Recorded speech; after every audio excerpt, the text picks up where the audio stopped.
Good morning dear student, welcome to online class. This is the class of social science of standard 6. So student, यहाँ पर हम जो है वो civics का फर्स्ट चैप्टर देख रहे थे, that is diversity and discrimination, और इसमें हमने प्रेजुडिस देख लिया था जिसमें प्रेजुडिस के कॉजेज़ हमने बताए थे. So first is western influence in education, यानी कि जो वेस्टर्न का हमारे एजुकेशन पे इन्फ्लुएंस पड़ रहा है, यानी कि जो सारी चीज़ें इंग्लिश में होने लगी हैं, यानी कि इंग्लिश का जो यहाँ पर इफेक्ट पड़ रहा है, दैट कॉज द प्रेजुडिस, है ना. जैसे हम सोचते हैं, we think that English the best language, other language are not important. तो अब जो इसका इन्फ्लुएंस पड़ रहा है वेस्टर्न का हमारे एजुकेशन पे, कि इंग्लिश ही क्या है, सबसे बेस्ट है, और अगर कोई और अदर लैंग्वेज बोलता है तो हम उसे लिटरेट नहीं मानते, उसे लिटरेट की कैटेगरी में नहीं रखते. तो ये भी एक कॉज है प्रेजुडिस का. क्रिएटिंग स्टीरियोटाइप, है ना. Although the ageist women on the basis of gender have always been discriminated in Indian society, जो वुमेंस हैं वो एज के बेसिस पे हमारे इंडियन सोसाइटी में हमेशा क्या है, क्रिटिसाइज़ होती रहती हैं, है ना, कि छोटे बच्चियां हैं, और सारी जो सेक्सुअल डिफरेंस है वो बायोलॉजिकल है, बट जो जेंडर डिफरेंस है सोशलॉजिकल. ठीक है, जो सेक्सुअल डिफरेंस यानी कि वो बॉय या गर्ल है ये तो बायोलॉजिकल है, बट जो जेंडर डिफरेंस है दैट इज़ सोशियोलॉजिकल, कि गर्ल्स ये हैं तो ये वर्क नहीं कर सकती, बॉयज़ ये हैं तो ये वर्क नहीं कर सकते, गर्ल्स घर से बाहर नहीं जा सकती, बॉयज़ घर के अंदर का काम नहीं कर सकते. तो that is called a stereotype, और यही स्टीरियोटाइप इस जो है वो प्रेजुडिस को कॉज करता है. ठीक है.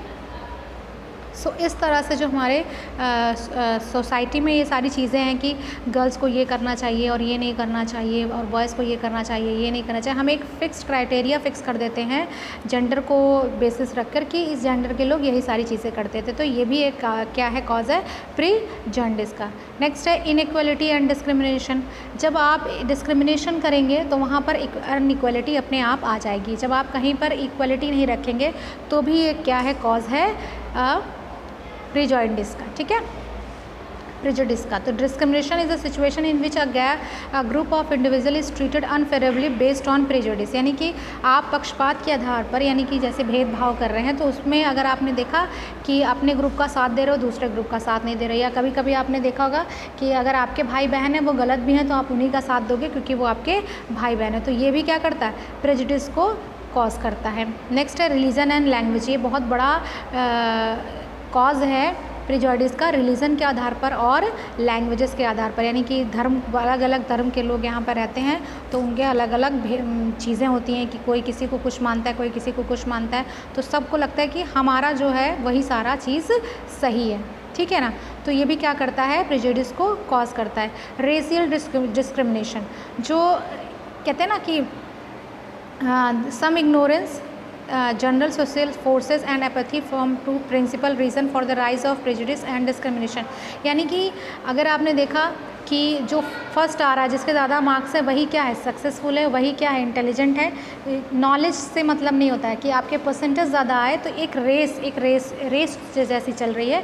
तो ये भी क्या करता है, यानी कि उससे आगे उसको निकलना, उसको आगे उससे निकलना, ये भी क्या है, प्रेजुडिस का एक कारण है. इलिटरेसी.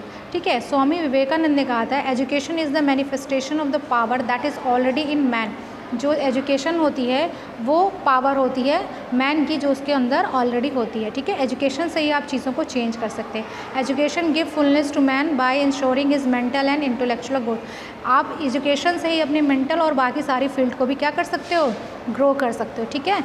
लेकिन जो हमारी कंट्री है उसका ये सबसे बड़ा कर्स है, सबसे बड़ा श्राप है, that people don't become conscious even though they suffer from poverty, है ना. वो गरीबी से जो है वो क्या कर रहे हैं, जूझ रहे हैं. तो एजुकेशन तो बहुत बड़ी चीज़ है. Discrimination of education between main and women, poor and rich has created hindrance for the progress of country. यानी कि जो मैन और वुमेन है कि औरतों को ज़्यादा एजुकेशन नहीं लेनी चाहिए, आदमियों को, गरीब है अमीर है, इस तरीके से भी होती है. तो ये क्या कर रहा है, हमारे कंट्री के प्रोग्रेस में एक हिंड्रेंस कर रहा है. अब आ जाएगा कैस्टिसिज्म एंड अनटेस्टेबिलिटी. जो कैस्ट हमारे सोशल में कास्टिसिज्म, यानी जो कास्ट का चलन है, ये बहुत ज़्यादा ही डीपली ये आ चुका, और ये बहुत ही गलत चीज़ है. हमारे यहाँ जो 4 तरह के ऑर्डर बनाए गए हैं वो हैं ब्राह्मण, क्षत्रिय, वैश्य और शूद्र. जिसमें ब्राह्मण जो होता है वो पूजा पाठ से, ज्ञान से रिलेटेड है. क्षत्रिय जो होता है वो हमारी रक्षा करता है. जितना जो बिजनेस होता है, यानी जो व्यापारी वाले हैं उन्हें वैश्य करते हैं, और जो सबसे लास्ट होता है उन्हें शूद्र कहा जाता है. ठीक है. सो ये ऑक्यूपेशन के आधार पर, यानी कि जो आप जो आप अपना रास्ता चुनते हो अपने लाइफ को अच्छे वे में ले जाने के लिए, है ना, अर्निंग के लिए, तो उसके अकॉर्डिंग ये चीज़ें हैं। जैसे आपने देखा जो आर्मी में गए लड़ रहे, जो हमारी रक्षा कर रहे, दैट इज़ कॉल्ड क्षत्रिय। तो ये उस बेसिस पे बना था, पर इसको लोगों ने क्या कर दिया, इसको उन्होंने गलत कर दिया, ठीक है। तो अब आप क्या करने लगे कि जो छोटे लोग होते थे, यानी कि जो आपके घरों का कूड़ा उठाते हैं, जो वॉशरूम्स की सफाई वगैरह करते हैं, जो रोड्स को साफ़ करते हैं, ये सारी चीज़ें जो करते हैं, उनको क्या करते हैं, बहुत ही लो माने जाते हैं, उन्हें लोअर कास्ट का माना जाता है और उन्हें कहा जाता है अनटचेबल, यानी कि अपवित्र इंसान उन्हें कहते हैं, ठीक है। और इंडियन कॉन्स्टिट्यूशन में उन्हें जो नाम दिया गया है दैट इज़ दलित। उन्हें क्या नाम दिया गया है, दलित नाम दिया गया, और उनके साथ ही बहुत ही ज़्यादा मिसबिहेव होता है, ठीक है, कि उनके घरों के बच्चे आपके स्कूल के बच्चों के साथ पढ़ नहीं सकते, आपके बच्चों के साथ बैठ के खाना नहीं खा सकते, खेल नहीं सकते, कहीं और किसी भी वो मंदिर में नहीं जा सकते, मंदिर के अंदर नहीं जा सकते। तो ये सारे राइट्स उनको नहीं दिए जाते। क्यों? क्योंकि वो क्या है, अनटचेबल हैं। तो हमारे देश के एक बहुत ही बड़े लीडर थे, that is doctor Bhimrao Ambedkar. जो भीमराव अंबेडकर थे वो खुद एक क्या थे, दलित फैमिली में हुए थे, यानी कि अनटचेबल थे, और उनको बचपन से ही, जब वो 9 ईयर्स के थे, तभी उनको ये सारी चीज़ें क्या होती है, झेलने को मिल गई थी, है ना। तो उन्होंने जब ये सारी चीज़ें देखी तो उन्होंने फिर आगे बढ़ कर के उन्होंने क्या किया, कॉन्स्टिट्यूशन का निर्माण किया। जब इन्होंने सारी चीज़ें देखी कि इस तरह से इनको टॉर्चर किया जा रहा है, तो उन्होंने फिर आगे उन्होंने पढ़ाई की, ठीक है, पढ़ाई करके वो इंग्लैंड गए, और वहाँ से जब आए तो उन्होंने हमारे यहाँ कॉन्स्टिट्यूशन का निर्माण किया। इसलिए उन्हें क्या कहा जाता है, फादर ऑफ इंडियन कॉन्स्टिट्यूशन कहा जाता है। उन्होंने क्या किया, दलित वर्गों के लोगों से कहा कि वो अपने बच्चों को स्कूल भेजें, उनको पढ़ाएं लिखाएं, ठीक है, और उनको वो काम करने दें जो वो चाहते हैं, ठीक है। तो doctor Ambedkar was the first person from his caste who completed his college. वो सबसे पहले थे जो उन्होंने वो कॉलेज लाइफ उन्होंने ली और वो इंग्लैंड चले गए। ही इनकरेज दलित, उन्होंने बोला कि हम अपने बच्चों को स्कूल और कॉलेज भेजें, और उन्होंने कहा कि इस सिस्टम के ख़िलाफ़ जो है आप जाइए और पढ़ कर अच्छी गवर्नमेंट जॉब पाइए। जब आप एजुकेटेड हो जाएंगे तो ये सारी चीज़ें धीरे धीरे क्या हो जाएंगी, ख़त्म हो जाएंगी। उन्होंने क्या किया, बहुत सारे एफ़र्ट डाले ताकि दलित लोगों को भी क्या हो जाए, टेंपल में जाने की अनुमति मिल जाए, ठीक है। तो इस तरह से उन्होंने कास्टिज्म को कम करने के लिए बहुत सारी कोशिशें की, दलित वर्ग को ऊपर उठाया जो कि बहुत ज़्यादा उनको डाउन कर दिया गया था। तो उन्होंने बहुत सारे एक्स्ट्रा एफ़र्ट डाले। So Indian constitution made by father, जो उनके फादर थे उसे क्या कहते हैं, डॉक्टर भीमराव अंबेडकर थे। तो उन्होंने दलित वर्ग के लिए बहुत सारा काम किया है। सो इस एक्सरसाइज अब इसकी देख लेते हैं। यहाँ पर ये टिक द करेक्ट आंसर है, ठीक है, टिक द करेक्ट आंसर है यहाँ पर आपका इस एक्सरसाइज का। यहाँ पे ये फिनिश हो जाता है, इसके बाद और कुछ नहीं है। ये टिक द करेक्ट आंसर है आपका। और नेक्स्ट यहाँ पर ये फिल इन द ब्लैंक्स है, ट्रू एंड फॉल्स है। मैच द फॉलोइंग है, उसका सामने सामने लिख दिया, और आप उसका क्या करेंगे, जो करेक्ट आंसर होगा वही उसके सामने लिखेंगे। यहाँ पर 3 क्वेश्चन है। What cause give rise to prejudice and discrimination.